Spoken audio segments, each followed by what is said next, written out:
25 de janeiro. 7h47, vamos respirar. Paulo Pimenta chegando com a sua coluna de literatura. Jornal Nova Brasil Brasília. Literatura. Oferecimento Colégio Simã. Educar é nossa história. Se é sexta-feira, tem Paulo Pimenta no seu rádio, tem Paulo Pimenta aqui na 97.5 FM. Bom dia, bem-vindo mais uma vez, Paulo. Bom dia, Diego, bom dia para você, aos nossos ouvintes, uma alegria aqui. Toda sexta-feira eu fico muito animado de chegar logo, 7h30 da manhã, que bom que é cedo. E a gente faz contagem regressiva também para chegar à sexta-feira, porque você sempre nos ajuda a intensificar, a começar ou a retomar o nosso hábito pela leitura. Como é que você nos ajuda hoje, Paulo? Diego, trouxe um livro da Renata Pisa chamado Ninguém Morre Sozinho. E é um título que é bastante interessante já por si só, né? Eu estava assistindo algumas entrevistas que a própria Renata deu e em uma delas ela fala, a gente diz que ninguém nasce sozinho, né? Que nasce um bebê, nasce uma mãe, nasce um pai, ainda que pela ausência, mas de alguma forma isso é impactado. E que quando alguém morre também, ninguém morre sozinho, né? Você leva com você outras pessoas. E a Renata vai contar isso num relato autobiográfico aqui nesse livro. Ela, com 33 anos, perdeu o marido, que tinha 41 anos, na véspera do Ano Novo. Estava tudo certo para logo em seguida, ali, uns 2 meses depois, eles se mudarem para Nova York, 2 filhos e tal. E, de repente, num momento de festa, de celebração ali, acaba acontecendo essa tragédia, né, ali. E aí ela vai colocar tudo isso aqui no livro e escreve de uma forma muito visceral, muito bonita, a forma como ela coloca, e você vai acompanhando essa angústia, né? No começo ela vai narrando as 2 mortes ali, né? A morte do marido dela, a morte dela também, que de alguma forma precisa se reinventar. Eu acho que os nossos ouvintes, muito provavelmente alguém já deve ter passado por isso e deva ter tido esse sentimento também, né? E aí eu acho que é bonito a forma como ela coloca aqui no livro, porque traz um lugar comum, né? Um lugar que pode ser compartilhado, um lugar que outras pessoas também acessam. Paulo, é tão forte a gente falar sobre isso. Para alguns é pesado, né? Tem gente que não gosta. Ouviu falar de morte, já vai mudar a sintonia do rádio. Acha pesado demais. Mas falar sobre morte é falar sobre vida.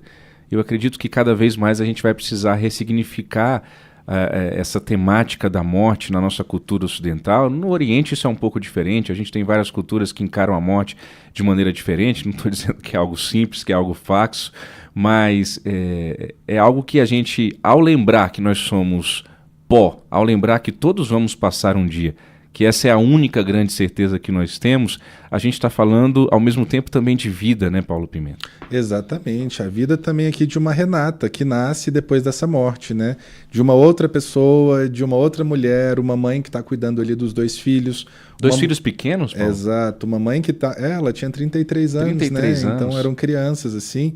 Uma mãe que se vê sem o financiamento, sem dinheiro para pagar o financiamento do apartamento, que eles tinham comprado um apartamento enorme em São Paulo. Então tudo isso vai trazendo. E eu queria só ler um trechinho aqui para os nossos ouvintes, para eles entenderem a forma como ela escreve. Ela diz o seguinte: dor, culpa, medo. Medo do medo, medo de viver sem o Daniel, medo de morrer sem o Daniel, medo de não morrer. Medo de morrer e depois não achar o Daniel, de não existir um depois. O grande jardim eterno, de errar o endereço e acabar na escuridão vazia do nada. Medo de não conseguir ir mais ao cinema ou comer pipoca. Medo de dizer para os meus filhos o que tinha acontecido, de contar que, no dia em que eu morri, o pai deles também não voltaria para casa. Não os jogaria mais na piscina do clube, nem os colocaria para dormir. Que nunca mais o pai os ajudaria no dever de casa, ele tão melhor em tudo do que eu. Que nunca mais compraria os livros ou leria histórias. Que o pai deles não chegaria a vê-los crescer, se formar na faculdade ou cair na estrada, casar, fazer voto de castidade ou qualquer coisa que eles quisessem e viessem contar. Qualquer coisa não é melhor do que nada.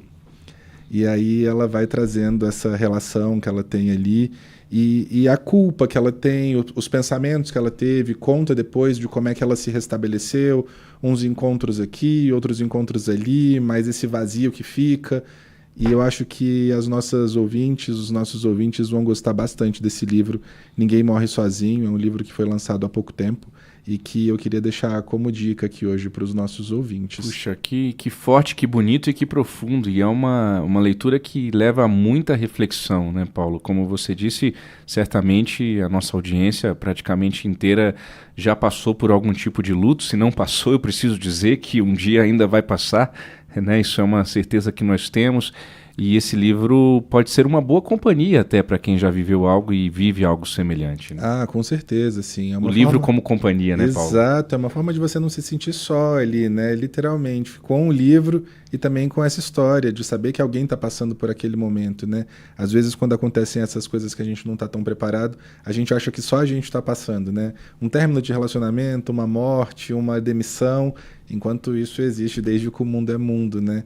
E aí você acaba se sentindo um pouco mais acolhido ali, talvez. Paulo Pimenta, você viajou no último feriado, não é isso? Exatamente. Você leva livro quando você viaja sempre? Sempre. Esse, inclusive, eu li na viagem. Ah, olha aí. Eu tinha levado do Raul Damasceno, que a gente falou na semana passada, e esse daqui. E os dois eu consegui terminar na viagem. Você é daqueles que cruzam as pernas no avião e abrem um bom livro e vão lendo o voo inteiro? Eu vou lendo o livro ali, eu tenho um pouco de dificuldade de dormir no avião, mas eu acho que é interessante até para a gente estimular as outras pessoas que estão ali do lado, né? Você tem 2 horas só você com você mesmo, Isso é nem verdade. todos os voos têm Wi-Fi, então você não tem o que fazer. É legal isso, você dizer isso, porque uma vez eu fiz uma viagem para o exterior e viagem mais longa, e do meu lado tinha um casal de franceses, eram franceses, um casal francês, e eles passaram o voo inteiro aqui de Brasília para Lisboa, aquele voo da TAP no final da tarde, eles passaram um voo inteiro lendo. E aquilo me despertou, falei, puxa, eu me senti mal. Falei, puxa vida, eu vou largar esse celular aqui. E é muito engraçado que os europeus, eles estão sempre com um calhamaço, né? Nunca é um livrinho assim que você pega ali 100 páginas, é sempre um livro grande, aquela página meio parecida com página de Bíblia, né? Sim, bem a fininho, letrinha né? pequena, então é engraçado isso mesmo. Maravilha. Paulo Pimenta, todas as sextas-feiras, somente aqui na Nova Brasil Brasília, com a sua coluna de literatura. Paulo, quem quiser continuar respirando literatura junto com você, faz como, hein? Tá lá no seu Instagram tudo, né? Exatamente, eu tô lá no @PimentaPaulo no Instagram, vamos conversar sobre literatura, qualquer dica que você tiver, novos autores aí, a gente pode trocar uma ideia também para fazer essa curadoria. E Diego, eu queria só pedir licença aqui. Por favor. Segunda-feira já é dia 1º de dezembro, então eu tô colocando aqui no ar essa campanha de devolva o livro que você pegou do seu amigo antes do ano acabar. Vamos devolver os livros que a gente pegou emprestado. Estou colocando aqui, se você pegou um livro de um colega de trabalho, de uma prima, de um irmão, devolve lá para a biblioteca dessa pessoa. Os livros às vezes têm as marcações que a pessoa colocou. Pede o dinheiro para a pessoa e compra um novo, mas devolve o que você pegou. Sensacional, não é seu, devolva esse livro. Paulo Pimenta, tem só um recado para alguém? Não, jamais. Né? Não. Nenhum recado indireto aqui Todos no ar. Todos os livros não, que eu emprestei de coração, mas vamos devolver já que o ano está acabando. Quem leu, leu. Quem tem ouvido, ouça, viu o que disse Paulo Pimenta. Obrigado, Paulo. Um beijo para você. Até sexta que vem, um abraço. Até semana que vem, sexta-feira, 7h55. Jornal Nova Brasil Brasília. Literatura. Oferecimento Colégio Simã. Educar é nossa história.